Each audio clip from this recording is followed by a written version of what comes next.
Oke, selamat siang. Terima kasih sudah hadir kembali. Selamat datang kembali di mata kuliah Profesor dan IoT. Ini pertemuan kita yang ke-8 atau pertemuan pertama setelah PUTS ya.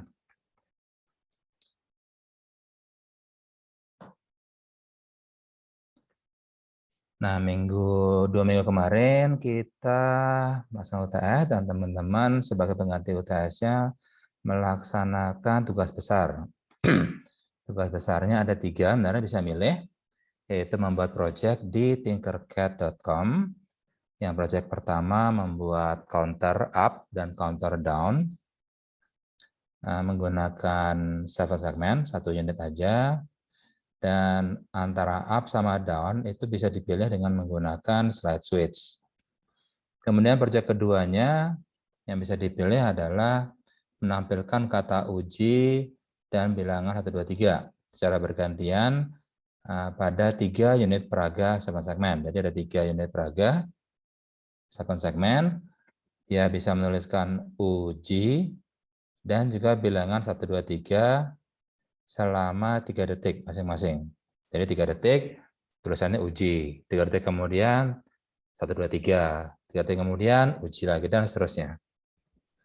Nah, cuma yang menjadi masalah di project 2 ini adalah kalau kita menggunakan Arduino Uno, kan Arduino Uno itu jumlah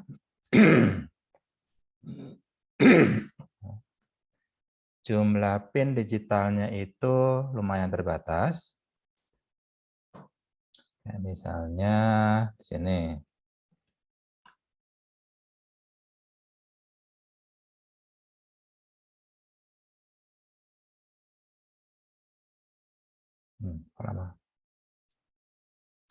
Nah, ini jumlah pin digitalnya hanya 0, 1, 2, sampai 13. Atau total ada 14 pin digital. Nah, sementara satu segmen itu butuh 7.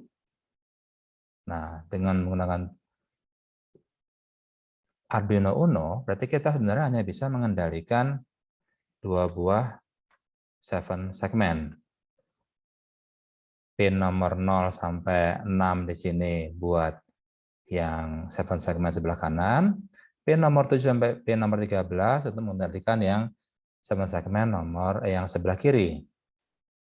Nah, padahal kita diminta untuk membuat sampai 3 segmen. Nah, berarti kita kekurangan pin digital.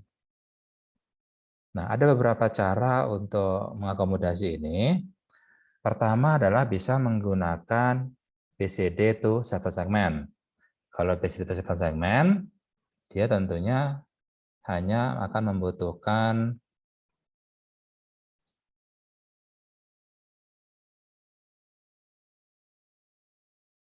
bentar nih kok contoh dulu.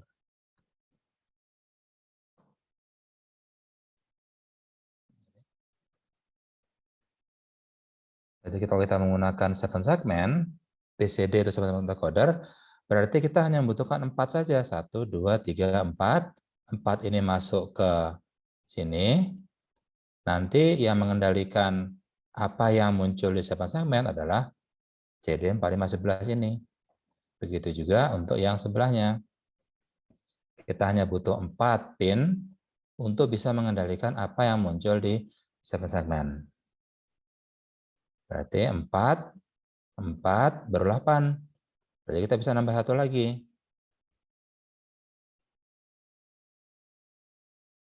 Seperti ini. Nah, cuma masalahnya, BCD 7 segmen ini, dia hanya bisa menampilkan angka. Dia nggak bisa menampilkan sesuka-suka kita. Seperti misalnya, tampilkan huruf U. Jadi nanti kalau huruf U, berarti yang nyala adalah B, C, D, E, dan F. Sehingga dia membentuk huruf U. Nah, itu nggak bisa kalau pakai BCD 7 segmen. Tapi kalau menampilkan angka, bisa dia. Nah, berarti BCD 7 segmen belum bisa menjadi solusi untuk masalah kita ini. Nah, teman-teman bisa menggunakan yang shift register. Nah, di shift register kita benar cuma butuh 1. Satu kita geser bit per bit. Jadi kita misalnya mau menyalakan B, C, D, E, dan F.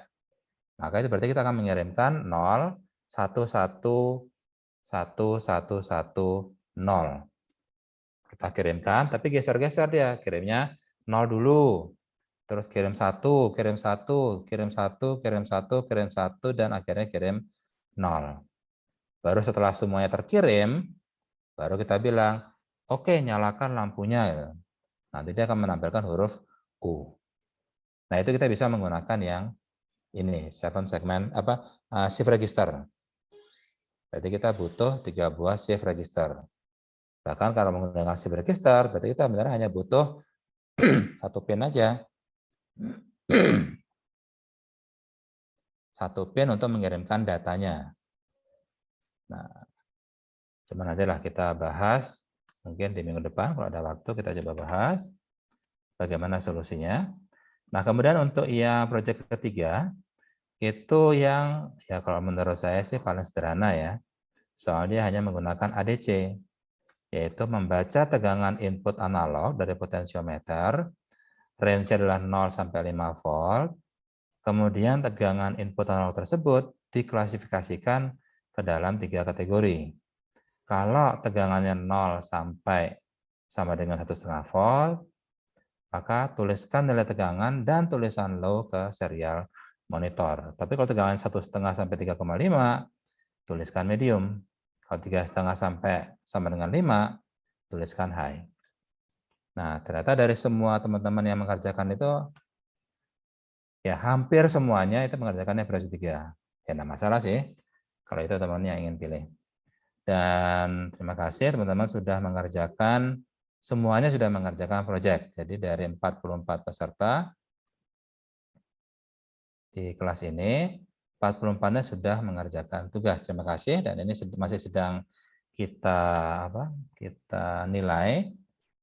Mudah-mudahan hasil yang dapatkan memuaskan ya. Nah, untuk pertemuan ke-8 ini, kita membahas konsep dari IoT. Kalau kemarin sebelum UTS kita membahas tentang mulai dari mikroprosesornya, cara kerjanya gimana, bagaimana cara mikroprosesor berinteraksi dengan memori, bagaimana mikroprosesor berinteraksi dengan I/O, bagaimana instruksi mesin bisa kita tanamkan ke dalam mikroprosesor untuk dia bekerja, jadi programnya seperti apa. Kemudian kita berangkat ke microcontroller, satu pertemuan aja, dan kita menggunakan Atmega 38P sebagai studi kasusnya untuk pengantar kita masuk ke Arduino Uno. Karena di Arduino Uno kita menggunakan Atmega 38P. Jadi microcontroller yang ada di sini, yang ini adalah Atmega 328P. P menunjukkan dia low power. Nah, kemudian di 2 pertemuan berikutnya, yang terakhir sebelum UTS, kita membahas bagaimana caranya memprogram Arduino Uno, cuma masih yang sederhana. Masih menggunakan fungsi-fungsi, data type, dan control structure yang ada di referensinya. Kita belum menggunakan library tambahan. Nah, diharapkan dengan 2 pertemuan yang terakhir ini, teman-teman sudah bisa mengerjakan project yang UTS kemarin.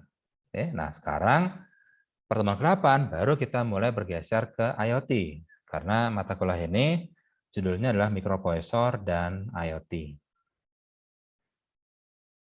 Nah, di pertemuan ke-8 ini sebenarnya kita hanya membahas tentang teori, jadi mungkin tidak terlalu lama.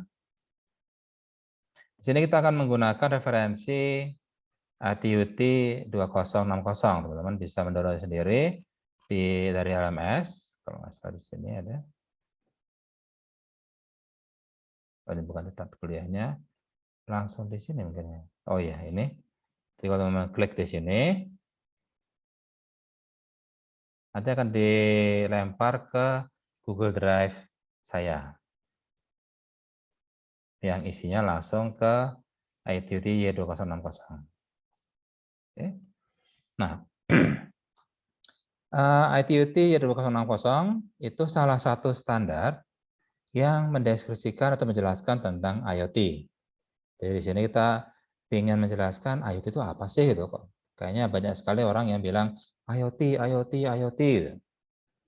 Dan kenapa kita awal kuliah ini belajarnya malah mikroprosesor, mikrokontroler, kemudian Arduino, apakah itu semua IoT?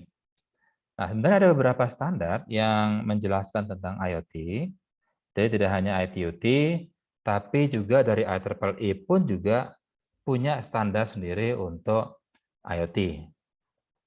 Cuma kita coba untuk memulai dari yang paling sederhana, yaitu ITUT Y2060. Ini adalah penjelasan IoT yang menurut saya paling sederhana, masih konseptualnya.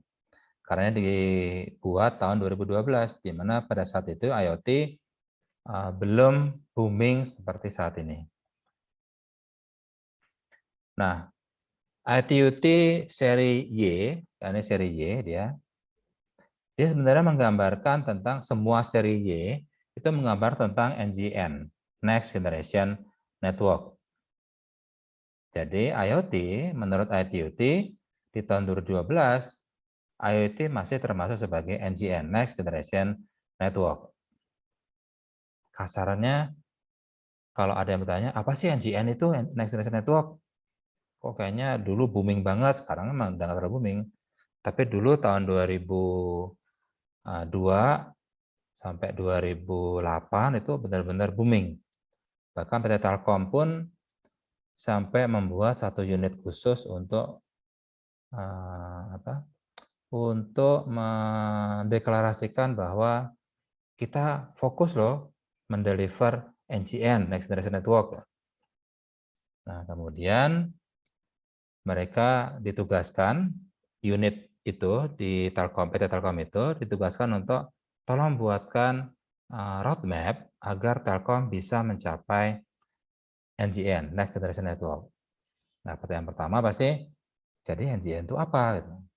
Nah, sebenarnya secara kasarannya aja, NGN itu sebenarnya adalah network yang semuanya bisa dialamati. Dan di situ biasanya dia fokus menggunakan protokol TCP/IP. Jadi semua elemen yang ada di dalam network yang bisa dialamati dengan menggunakan TCP/IP itulah NGN. Dan IoT itu termasuk sebagai NGN. Meskipun tahun 2012 ini dia masih dalam bentuk overview of Internet of Things. Jadi kalau teman-teman download ITUT seri Y ini, dia ada banyak sebenarnya. Ini yang 2060 yang sedang kita bahas ini. Ada 2061, coba kita buka isinya apa sih? Nah, ternyata dia adalah requirement for the support of machine oriented communication application. Jadi di sini menjelaskan gimana cara kita membangun NGN di mana mesin lah yang berkomunikasi, bukan lagi orang. Kalau dulu kan network telekomunikasi itu orang yang ngomong kan, orang si A sama si B saling ngobrol, pertukaran informasi melewati voice. Nah, NGN karena dia adalah IP network, tidak hanya orang, tapi juga sekarang mesin. Komunikasi antar mesin, kayak misalnya laptop dengan laptop, laptop dengan server, laptop dengan printer, dan lainnya. Nah, itu disebut sebagai NGN, yang bisa mengakomodasi Machine Oriented Communication. Kemudian yang di sini saya hanya ada beberapa, 2111 coba isinya apa? 2111 isinya adalah Resource and Admission Control Function NGN. Nah, gimana cara kita membuat NGN yang bisa kalau kita mau mengakses suatu resource di dalam NGN itu, bagaimana kita mengontrol admisinya. Jadi misalnya kita ingin masuk ke dalam suatu elemen, gimana cara kita mengelola akses tadi. Nah, itu dibahas di sini. Ini 214 halaman. Seperti misalnya contohnya ini. kalau mau mengakses suatu elemen atau resource di dalam NGN, maka kita harus memprioritaskan seperti ini. Media profile dulu, media numbernya berapa. Jadi setiap media itu dia punya penomoran, kemudian class of service-nya gimana, kemudian prioritasnya bagaimana, flow-nya bagaimana, semua dibahas di sini. Tapi ingat, ini adalah standar. Dia hanya memberikan suatu framework. Jadi kalau teman-teman baca suatu framework, dia nggak akan ada angka. Kalaupun ada angka, dia biasanya dalam bentuk range. Dari sekian sampai sekian yang diperbolehkan. Jadi nggak otomatis harus sekian atau harus menggunakan teknologi ini. Enggak. Standar isinya adalah suatu framework. Jadi kita bisa menggunakan suatu teknologi atau kita bisa menyebut bahwa teknologi ini sudah sesuai dengan NGN. Maka persyaratannya adalah, nah ini, dikasih standarnya oleh ITUT. Contohnya, kita bisa bilang, NGN kita bagus loh QoS-nya. Oh, tunggu dulu. ITUT memberikan range. Kalau Anda menyatakan bahwa network Anda ini bagus, maka ukur dulu. QoS yang bagus untuk NCN adalah throughput-nya harus sekian, delay-nya harus sekian, kemudian jitter-nya harus sekian, dan banyak sekali lainnya. Semua diatur oleh standar. Dan yang pasti dia cuma ngasih range. Jadi dia nggak mutlak ngasih harus sekian, dan teknologinya harus pakai misalnya QPSK, enggak. Kalau di framework dia pasti ngasih pilihan. Boleh pakai QAM, boleh pakai QPSK, boleh pakai BPSK. Kalau pakai BPSK, maka range kecepatan adalah sekian sampai sekian. Kalau pakai QPSK, maka harus sekian sampai sekian, seperti itu. Itu standar. Kemudian ada 2201 yang saya punya juga. Ini isinya adalah requirement dan capabilities dari NGN. Nah, ini yang dibahas di 2201. Dan yang terakhir 2702, benar ada banyak banget sih ini. Cuman kita bahas aja. Nah, sekarang baru kita bahas autentikasi dan otorisasi seperti apa. Nah, lengkapnya di sini. Jadi tadi Y2060. Nah, dia masuk kategori ini. Next Generation Network. Ada banyak dokumennya. Tadi kita 2060 ya. 2060 itu berarti masuk ke yang sini. Framework dan fungsional arsitektur model. 2060. Dia termasuk dari antara 2000 sampai 2099. Di total dia punya 900 dokumen standar untuk NGN saja. Sementara untuk QoS-nya nanti bisa menggunakan yang 2100 sampai 2099 tergantung kebutuhan kita. Oke, ini tentang ITUT seri Y. Nah, sekarang kita fokus ke yang 2060, yaitu tentang IoT, overview of IoT.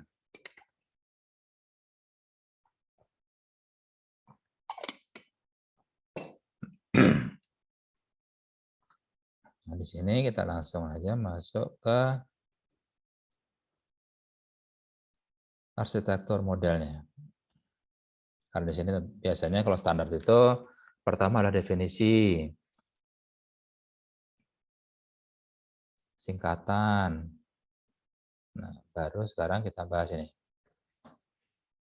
Jadi kalau di telekomunikasi yang dulu, jadi di mana kita bisa menggunakan telepon, kalau dulu kan ada namanya POTS, yang bisa kita buat telepon-teleponan itu, tapi jaringannya masih menggunakan PSTN. Nah, di sana kita hanya membahas tentang komunikasi berdasarkan waktu dan tempat. Karena kita tidak bahas lagi tentang siapa yang menyediakan sumber komunikasi, siapa sender informasi, dan siapa receiver-nya. Karena kita pasti berasumsi pada saat itu adalah yang ngomong pasti orang. Nah, kemudian pada IoT dikembangkanlah satu aspek lagi atau satu dimensi lagi, yaitu anything, di mana komunikasinya mungkin tidak hanya human to human, tapi bisa human ke orang atau thing ke thing. Jadi bisa orang ke orang, bisa orang ke barang, bisa barang ke barang atau mesin ke mesin. Nah, di sini sebagai anything, sebagai dimensi tambahan dibandingkan dengan yang zaman dulu hanya ada time dan place, waktu dan tempat. Kayak misalnya, kalau Anda nelpon malam hari, itu lebih murah loh. Kalau Anda nelponnya deketan, misalnya hanya jarak 1 kilometer, itu juga lebih murah dibandingkan kalau kita nelponnya sampai ribuan kilometer. Karena nanti dianggap SLJJ kalau zaman dulu, interlokal. Nah, itu dimensi yang ditambahkan di konsep IoT. Nah, sekarang technical overview dari IoT. Nah, di IoT Y2060 itu digambarkan IoT sebagai dua buah dunia. Satu adalah dunia fisik, satunya lagi adalah dunia informasi. Nah, dunia informasi ini bersifat virtual. Contoh misalnya suhu udara, kemudian kecepatan angin, kemudian kelembaban udara, kemudian pH tanah, kemudian misalnya apa lagi, jarak atau gerak. Nah, semua itu adalah informasi yang kalau ingin kita proses, tentunya dia harus bisa diukur dulu. Makanya kayak misalnya orang bilang, "Wih, sekarang panas banget ya." Tapi bagi orang lain mungkin bisa bilangnya, "Enggak kok, ini mah ini enak, sejuk. Masih sejuk ini. Pas minggu lalu baru panas banget." Wah, minggu lalu itu bukan panas lagi, tapi sudah wah super panas. Nah, jadi dunia informasi tadi karena dia bersifat virtual, makanya setiap orang persepsinya bisa beda-beda. Ada yang bilang sekarang ini kok panas ya. Satunya lagi bilang enggak kok, sejuk. Malah ada yang bilang dingin banget sekarang, tiis. Nah, itu karena dia adalah bersifat perseptif. Nah, agar bisa kita proses, maka kita harus mengukurnya terlebih dahulu. Jadi kita harus bisa menangkap informasi yang ada di dunia virtual tadi, kita transformasi menjadi suatu angka yang bisa terukur, baru kita bisa bandingkan. Misalnya ada yang bilang, kok sekarang panas banget ya? Coba kita lihat termometernya berapa. Iya 30 derajat Celcius. Terus satunya lagi bilang, masa sih panas? Perasaan sejuk ini. Berapa tadi 30 gitu. Minggu lalu baru panas, minggu lalu berapa? Minggu lalu sih sampai 38. Oh, pantas, makanya sekarang terasa sejuk gitu. Sama minggu lalu memang terasa panas banget. Nah, itu jadinya dengan adanya angka yang bisa kita bandingkan, maka kita bisa lebih enak ngobrolnya. Ada angka jadinya. Nah, proses merubah dari ada yang jualan di sebelah.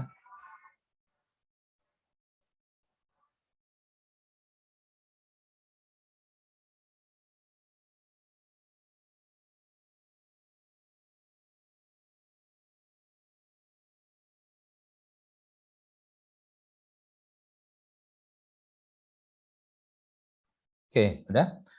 Nah, kalau kita ingin mengambil informasi dari dunia virtual atau information world ini, maka kita butuh suatu barang yang bisa melakukan sensing. Sekarang ini suhunya dibandingkan dengan kemarin gimana? Nah, ada sesuatu yang harus bisa kita bandingkan. Contoh misalnya, kita ingin mengukur suhu, seperti tadi ada diskusi, sekarang panas, sekarang sejuk, sekarang dingin. Nah, kita perlu suatu alat yang bisa mengukur sekarang itu panas, dingin, atau sejuk.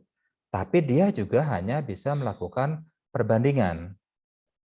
Contoh misalnya, kalau kita ingin melakukan pengukuran atau mengambil informasi suhu dari dunia virtual tadi, kita menggunakan namanya sensor. Sensornya khusus adalah sensor temperatur, sensor suhu. Nah, untuk bisa mengukur bisa mengukur suhu tadi kita butuh sensornya kan. Nah, sensor suhu ada beberapa jenis.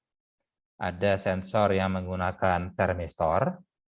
Termistor itu berarti dia menggunakan resistor atau R, resistansi, yang nilai R-nya itu berubah-ubah terhadap suhu.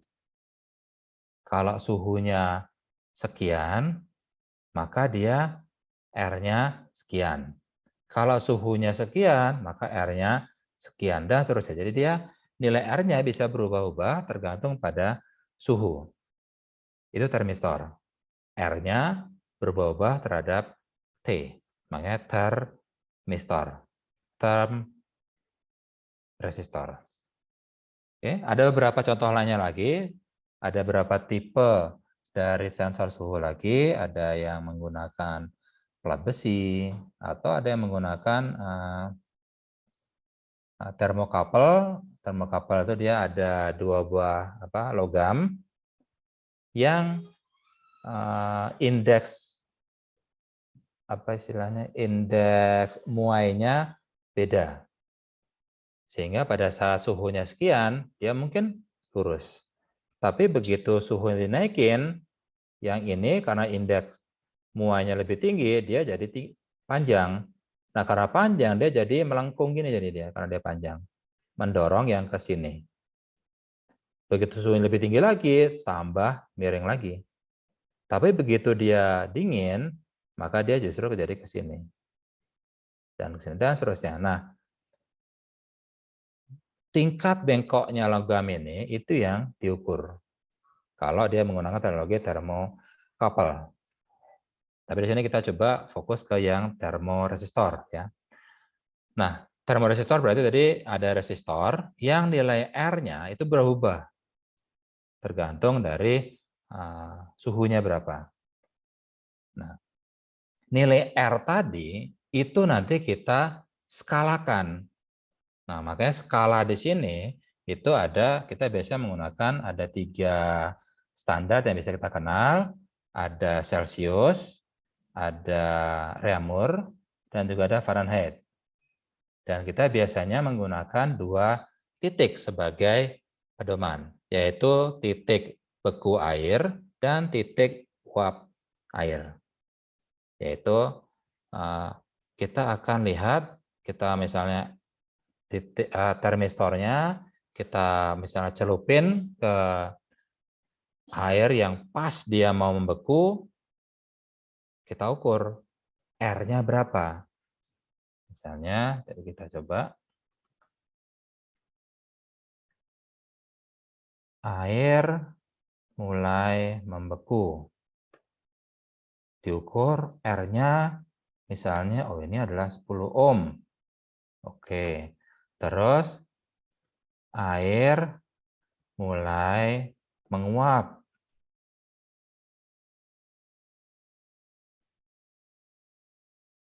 Diukur R-nya, dia misalnya ini adalah 100. Pada saat menguap, dia misalnya adalah 10 ohm. Kenapa lebih kecil? Karena memang dia biasanya termistor itu dia sifatnya adalah NTC. Negatif temperatur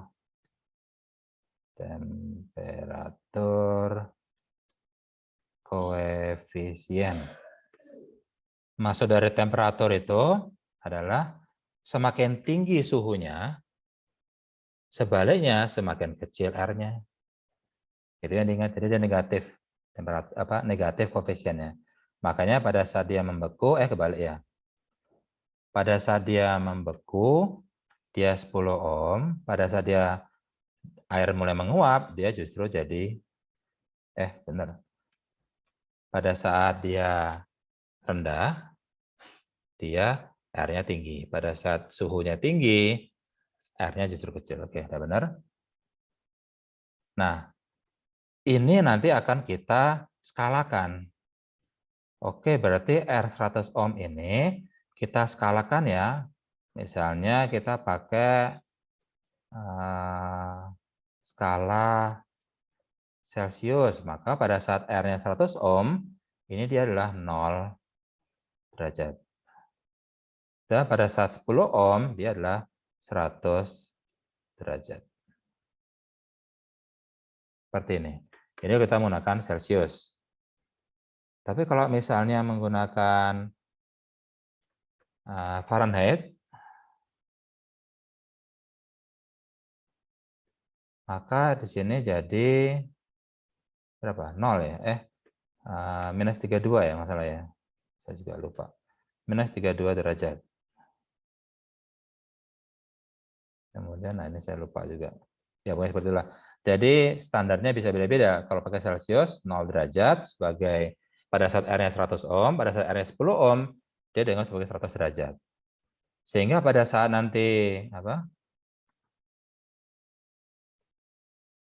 pada saat nanti R-nya misalnya pada saat dia diukur didapat R-nya sama dengan 50 ohm. Seperti ini. Maka kita harus bisa ngukur, bisa ngitung. Berarti ini berapa derajat? Seperti itu. Nah, makanya biasanya thermistor itu dia sudah ada komponen tambahannya yang untuk melakukan transformasi angka ini. Dia berapa derajat? Oke, kita coba lihat contohnya. Dia. Oh, masih di situ, bentar.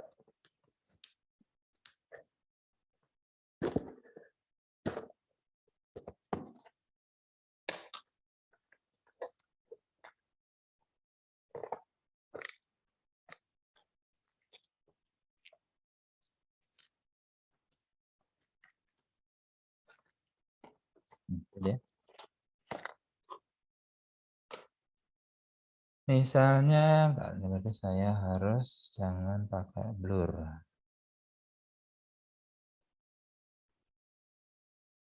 Nah, ya.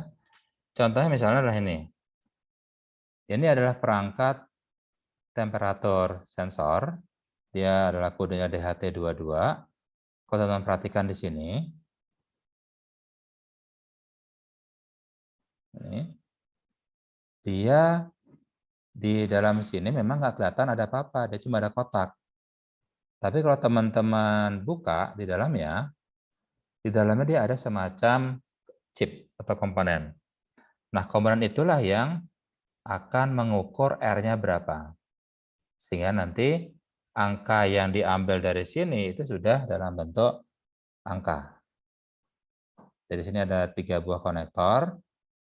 Satunya untuk VCC, satunya untuk ground. Nah, yang tengah itulah untuk mengambil data hasil pengukurannya. Nah, data hasil pengukurannya ini yang akan dibaca oleh microcontroller nantinya. Jadi dia sendiri yang punya semacam tabel koefisiennya. Misalnya contohnya nih. DC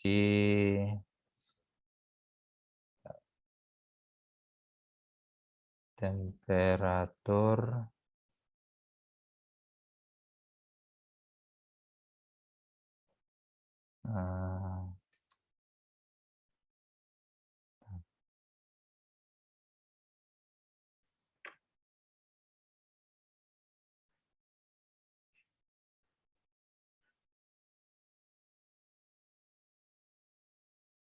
resistance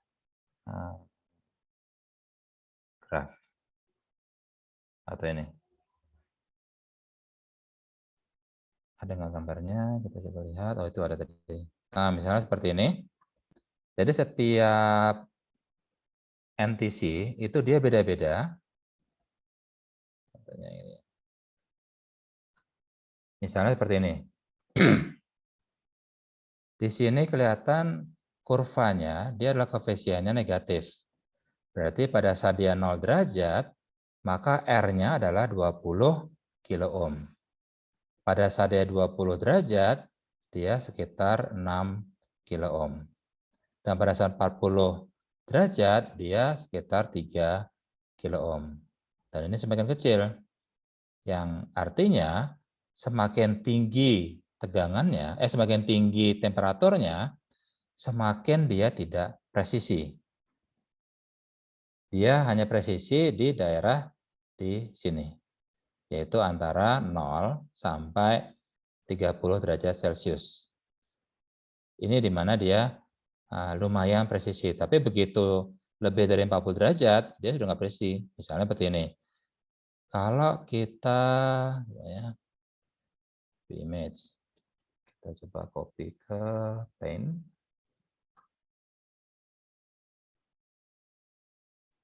Nah, seperti ini.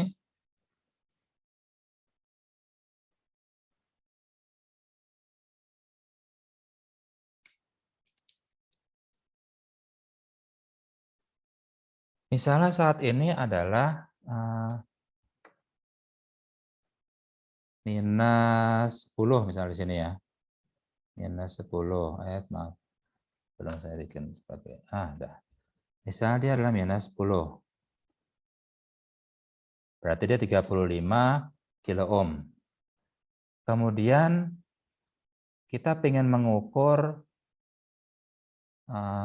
misalnya 9, minus 9 derajat Celcius, berarti kan sekitar di sini. Nah, pada minus 9 derajat Celcius, R-nya berubah banyak nih, yaitu 5 kilo ohm. Nah, perubahan R yang sedemikian banyak, gampang kan mengukurnya? Coba dibandingkan dengan sekarang suhunya adalah 60 derajat Celcius. Berarti dia sekitar, anggaplah ini adalah, kalau kita ambil ke sini, dia sekitar 1,1 kilo ohm. Tapi pada saat 80 derajat Celcius, dia mepet banget. Begitu kita bawa ke sumbu Y-nya, mungkin dia adalah 1,099.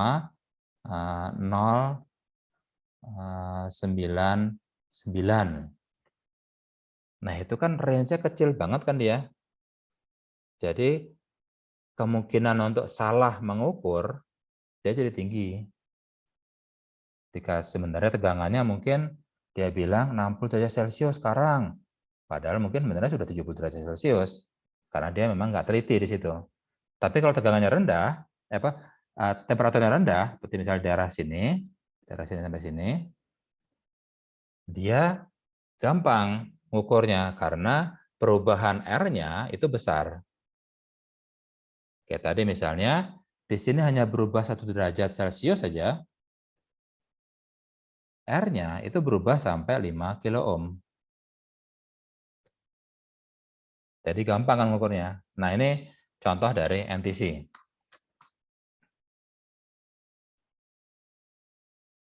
Oke. Nah, sekarang balik lagi. Nah, tadi kita sudah bahas sampai yang sensor, yang buletan hitam ini. Dia adalah, kalau namanya di ITUT, disebut sebagai physical thing. Dia yang bertugas untuk mengcapture kondisi di information world dan mengubahnya menjadi suatu nilai yang bisa diukur. Dalam kasus kita tadi, yang diukur adalah nilai R-nya, karena di sini menggunakan termistor. Nilai R-nya yang diukur. Jadi suhunya sekian, R-nya sekian. Suhunya sekian, R-nya jadi sekian, dan seterusnya. Oke. Nah, hasil perubahan dari information word menjadi suatu nilai yang bisa diukur, itu nanti akan selanjutnya diproses oleh IoT device. Nah, contoh IoT device itu adalah Arduino Uno yang kemarin sudah kita coba menggunakannya di tinkercad.com. Misalnya adalah yang ini. Ini Arduino Uno punya saya. Nah, ini adalah sebagai IoT device. Dia yang akan mengambil angka atau nilai yang sudah ditransformasi oleh physical thing tadi atau NTC tadi. Di sini. Jadi dia yang akan mengambil angka yang dari DHT22 ini, dari physical thing, untuk bisa diproses lebih lanjut. Itu tugas dari IoT device, yaitu kotak abu-abu di sini. Nah, kemudian itu saja sebenarnya sudah bisa dianggap sebagai IoT. Oke, jadi sebenarnya cuma segini aja sebenarnya sudah IoT menurut ITUT. Tapi menurut IEEE, oh enggak bisa. Namanya juga IoT. Ada internetnya. Kalau cuma gini doang, datanya nggak bisa diambil dari internet, dia bukan IoT namanya. Dia hanya namanya adalah sensor sensor aja. Bahkan untuk WSN pun juga sebenarnya belum. Nah, kalau pengen jadi IoT, maka dia harus bisa connect dengan internet. Tapi kalau menurut ITUT, enggak apa-apa, ini juga masih IoT kok. Nah, itu dua standar yang memang sampai sekarang pun berbeda. Tapi di IoT, dia juga mengakomodasi kemungkinan untuk koneksi dengan jaringan atau internet. Nah, contohnya seperti ini. Ini adalah communication network. Dia memang tidak spesifik menyebutkan ini adalah internet, tapi yang penting dia adalah jaringan komunikasi. Bisa hanya LAN yang tertutup saja, itu menurut ITUT sudah sebagai, menurut ITUT bisa sebagai IoT juga, tapi bisa juga komunikasi network ini dianggap sebagai internet. Bebas, namanya juga jaringan network, jaringan komunikasi kok. Nah, menurut ITUT, ada 3 kemungkinan komunikasi. Pertama adalah yang A, ini, komunikasi lewat gateway. Jadi pada saat IoT ini ingin berkomunikasi dengan jaringan, maka dia akan mengirimkan datanya atau informasinya lewat gateway. Contohnya yang ini A ini. Saya bikin dia writable.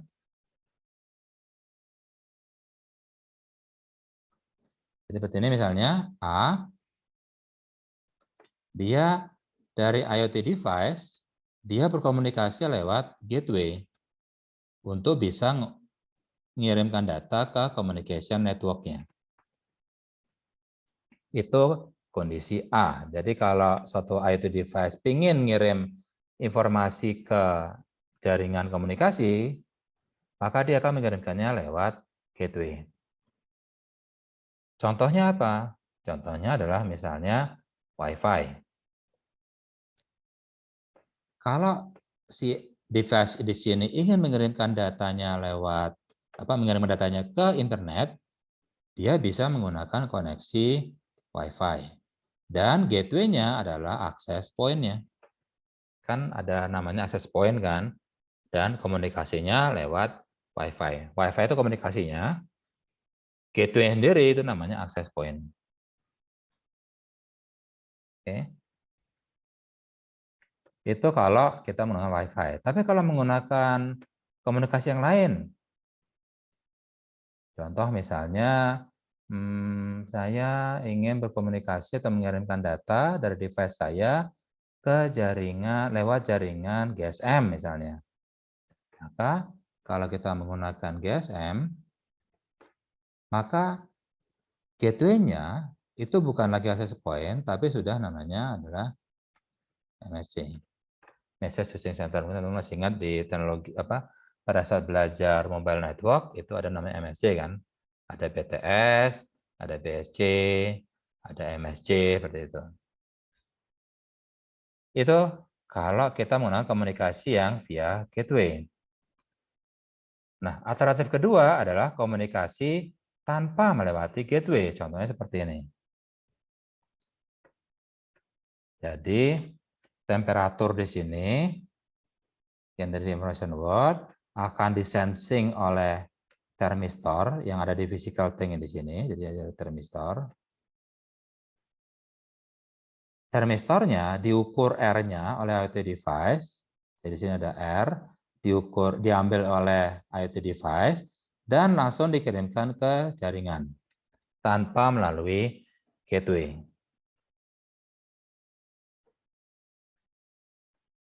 Oke. Contohnya gimana? Ya contohnya bisa macam-macam. Yaitu misalnya mungkin teman-teman pernah dengar ada namanya GPS tracking. Jadi ada suatu alat, kita bisa beli kalau nggak salah harganya sekitar 200 ribuan. GPS tracking ini biasanya nanti dipasang di mobil-mobil menggunakan aki, jadi bisa di dalam kap mesinnya itu diumpetin sama pemilik mobilnya, diambil powernya dari aki. Nah kemudian dia setiap 5 menit dia akan memancarkan saya ada di sini. Kemudian saya sekarang ada di sini. 5 menit kemudian saya sekarang ada di sini. Itu semua akan dikirimkan lewat jaringan GSM ke suatu server. Nah, komunikasi seperti itu bisa kita juga anggap sebagai komunikasi tanpa gateway. Oke. Kalau kita tidak menganggap MSC di sini sebagai gateway, karena itu kan sebenarnya tinggal perspektif kita aja. Kemudian jenis komunikasi ketiga adalah yang C, direct communication. Nah, di direct communication, contohnya seperti ini. Di sini ada misalnya ada T, ada humidity, keduanya di capture oleh physical thing di sini. Misalnya pakai tadi DHT 22. Hasilnya adalah suatu nilai R. Ditangkap oleh device-nya dan dikomunikasikan ke perangkat lainnya. Yang juga device secara langsung. Tanpa lewat gateway dan juga tanpa lewat jaringan komunikasi. Itu disebut sebagai direct communication. Nah, biasanya lebih dikenal dengan istilahnya adalah M2M, machine to machine communication. Oke. Nah, itu adalah 3 kemungkinan komunikasi antar device yang distandarkan oleh ITU-T Y2060.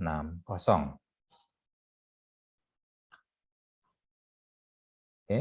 Nah, jadi kapan dia disebut sebagai IoT?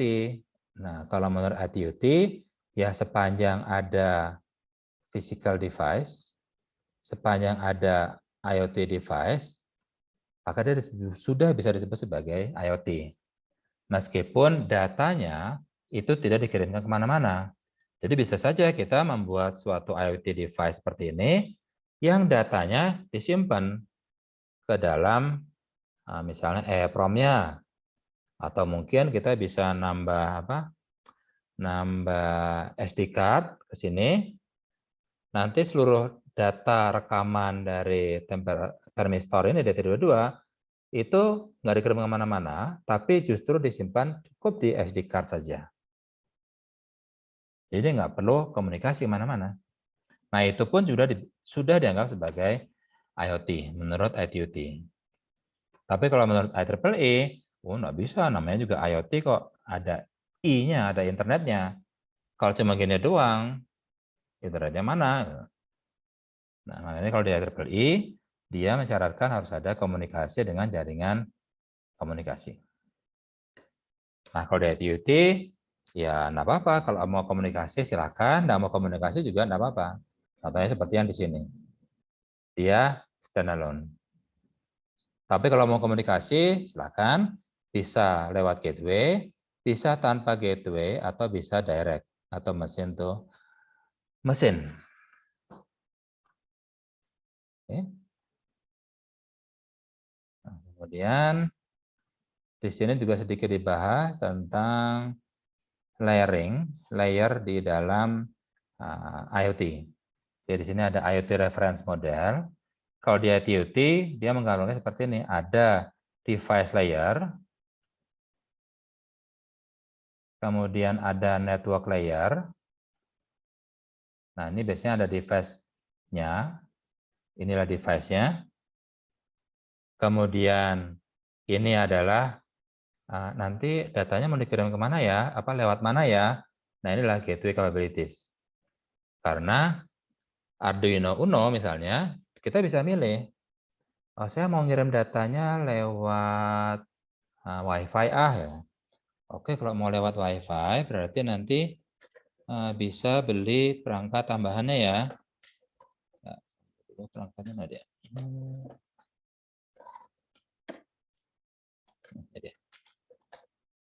Oke, berarti bisa pakai ini nanti.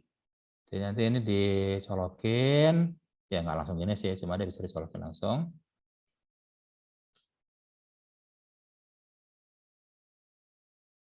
Oh, nggak bisa. Misalnya sini.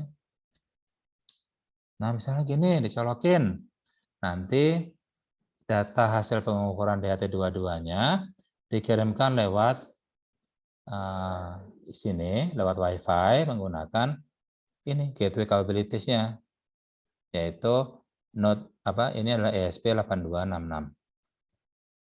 Nah, kemudian tergantung dari gateway-nya, network layer-nya apa? Oh, kalau pakai ESP8266 dia sudah TCP/IP. Berarti di sini sudah menggunakan TCP/IP.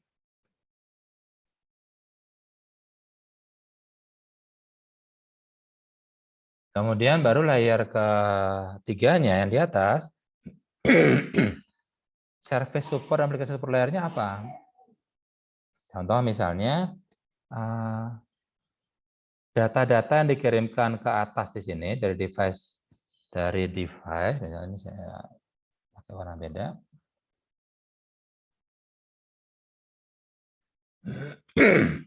Dari device di sini, nanti kirim ke sini lewat misalnya tadi Wi-Fi. Dari sini adalah access point-nya. Dan dari access point dikirimkan lewat TCP/IP. Nah, kemudian dikirimkan ke mana? Nah, bisa saja kita kirimkan ke database.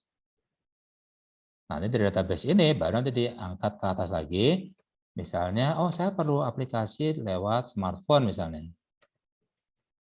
Maka smartphone di sini nanti bisa menampilkan data-data yang ada di database. Yang database sendiri datanya berasal dari device.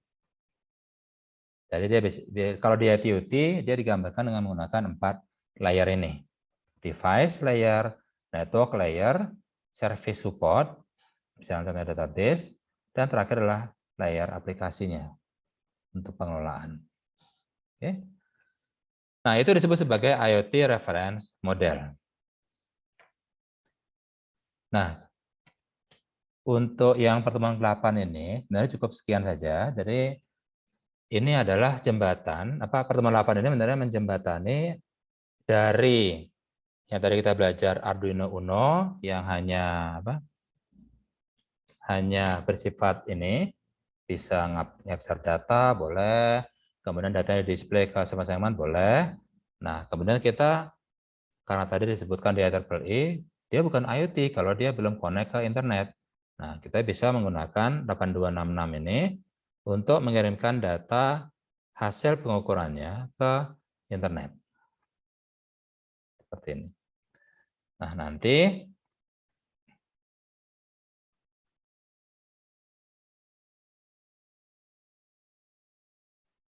di pertemuan 9 dan 10, kita mulai membahas tentang sensor dan aktuatornya.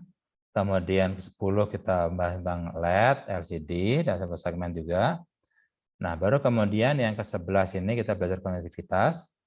Kalau tadi kan konektivitasnya dia hanya Wi-Fi aja kan kita berikan contoh, padahal ada banyak lain.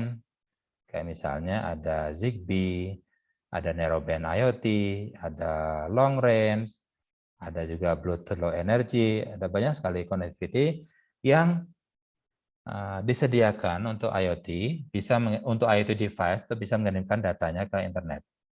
Nah, baru kemudian kita bahas tentang IoT platform, yaitu yang ada di sini. Nanti kita bahas ada beberapa contoh IoT platform, tapi kita juga akan bahas studi kasus, yaitu menggunakan Google Firebase. Nah, baru kemudian kita akan melanjutkan diskusi di IoT platform ini dengan menggunakan dashboard-nya. Nah, setelah itu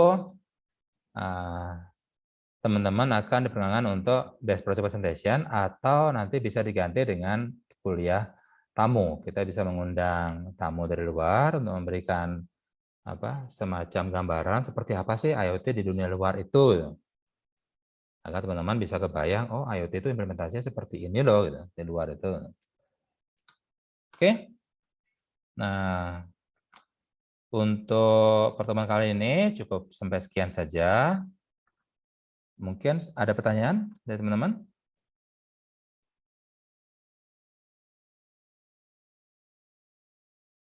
Baik, kalau nggak ada, kita cukup sampai sekian. Kalau ada pertanyaan nanti bisa diajukan ke WhatsApp Group Kelas ya.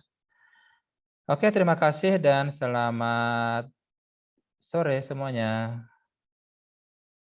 Terima kasih, Pak. Terima Terima kasih, kasih. Pak.